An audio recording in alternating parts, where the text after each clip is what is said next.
College हर किसी के जिंदगी का सबसे प्यारा एहसास, जहां हम जिंदगी के सुनहरे पल जीते हैं। पहली बार जहां हम आज़ादी का सही मतलब जानने लगते हैं। हमें यूं लगता है कि पंछियों की तरह हम भी खुले आसमान में उड़ सकते हैं। कॉलेज ने ही हमें सिखाया चुनौतियों के पहाड़ को तोड़ना, उनका डटकर मुकाबला करना और सफलता को खुद की ओर मोड़ना। इसी सफर में कुछ लोग जिंदगी का हिस्सा बन जाते हैं जिंदगी भर के लिए, कुछ दोस्त बनकर, कुछ मेंटर बनकर और कुछ खट्टी मीठी यादें बनकर। रूपा रेल, ये वो नाम है जहां से हमारा सफर शुरू हुआ। एडमिशन प्रोसेस से लेकर एडमिशन पाने तक, कॉलेज गेट से लेकर क्लासरूम तक, सब कुछ नया था, अनजाना था। अनजान रास्ते और अनजान लोग थे, अनजाना माहौल था। क्लासरूम पहुंचने से लेकर पहली इंट्रो तक उस पल में एक उम्र का एहसास था। टेंशन तो बहुत था, पर वो पल भी बहुत खास था।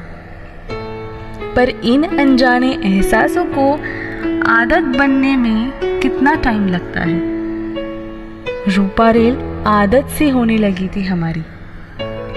जब तक क्लासरूम से रीडिंग हॉल, कैंटीन, बीएमएस कट्टा, लाइब्रेरी घूम न ले, वक्त अपने हिस्सों में बंटता ही नहीं था। ये सब कितने हद तक अपने हो गए थे। कैंपस की बात करें तो कैंपस हमारी शान था, जहाँ जी चाहा बैठे, जी करे तो खेले, दोस्तों के साथ टिफिन शेयर करना।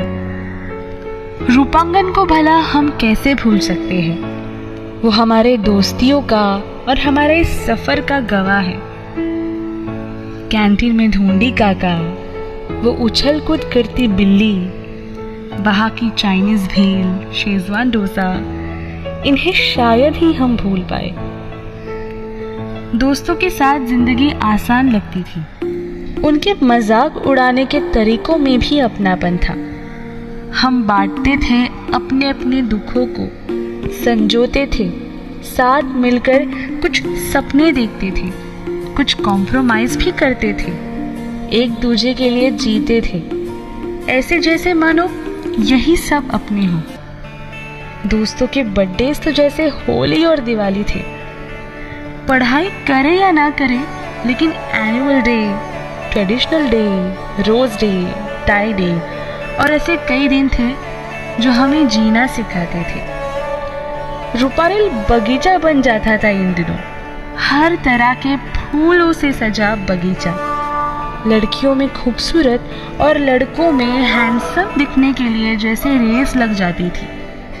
हर किसी का अपना स्वैग, अपना स्टाइल होता था और वो सारे पल सेल्फीज में कैद हो जाते थे एक दूसरे के साथ।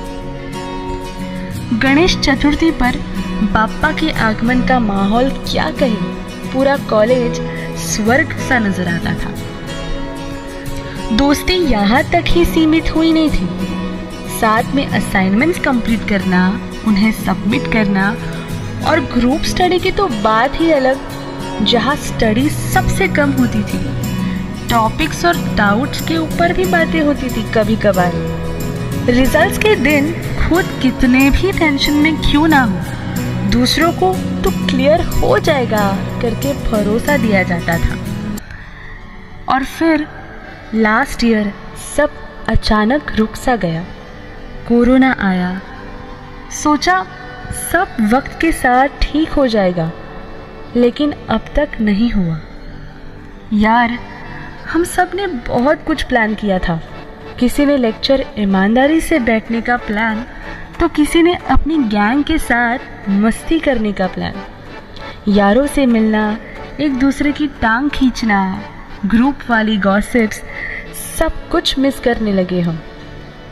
अब वो माहौल नहीं है जहां हम जीना सीख रहे थे।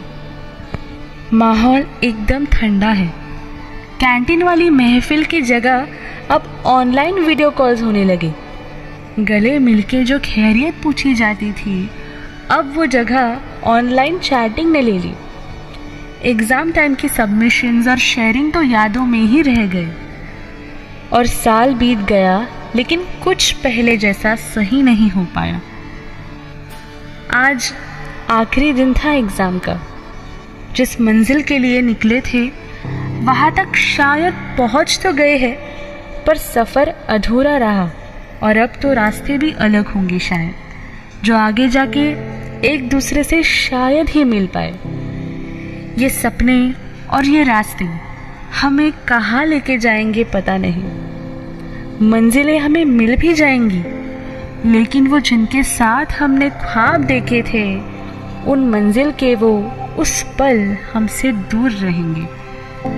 किसी रोज शायद 5 स्टार होटल में कॉफी के सिप लेते बैठे होंगे, मगर यादों में फिर भी वो कैंटीन वाली महफिल ही रहेगी। टेबल पर महंगे वाले डिशेस भले हो, लेकिन हम फिर भी मिस करेंगे कैंटीन में दोस्तों के साथ शेयर की गई चाय और सेजवान डोसा। जाते जाते बस यही कहना चाहूंगी कि यादों का वो पन्ना पलटने को है। अब याद आए अगर हमारी तो खोल लेना वही पन्ना एक दफा। मिलेंगे फिर उसी दौर में जिसमें जिया करते थे एक साथ। झूम उठेंगे उन पलों में वापस फिर एक दफा, लेकिन यादों में।